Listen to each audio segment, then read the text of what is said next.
Welkom op de voorstelling van ons nieuw initiatief Limburg zonder grenzen. Bij VOCA Limburg werden vandaag de verborgen parels voorgesteld. De bedoeling is aan de hand van succesverhalen die nog niet iedereen kent, Limburgse KMO's warm te maken om internationaal te groeien. Export is eigenlijk van levensbelang voor onze economie. Dat hebben we gezien in de conjunctuurbarometer, hebben we ook gezien in het SALK-rapport naar aanleiding van de sluiting van Ford.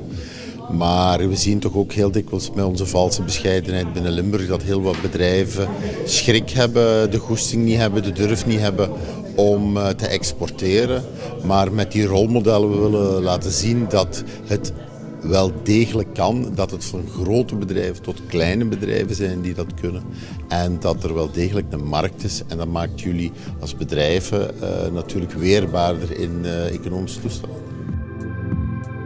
Het zijn onbekende paden die men misschien moet gaan bewandelen. Maar er zijn uiteraard heel wat goede voorbeelden in onze provincie. En ik vind het ook heel belangrijk dat men dan ook werkt met wat men noemt rolmodellen. Rolmodellen van kleine, grote, middelgrote bedrijven die bewezen hebben in de praktijk dat inderdaad export bijzonder belangrijk is. En dat men er ook in slaagt om te exporteren als klein of middelgroot bedrijf. En de 5 parels worden ze genoemd, ambassadeurs zou ik zeggen, rolmodellen, bewijzen zowel qua omzet als qua exportcijfers dat ze daar wonderwel in geslaagd zijn.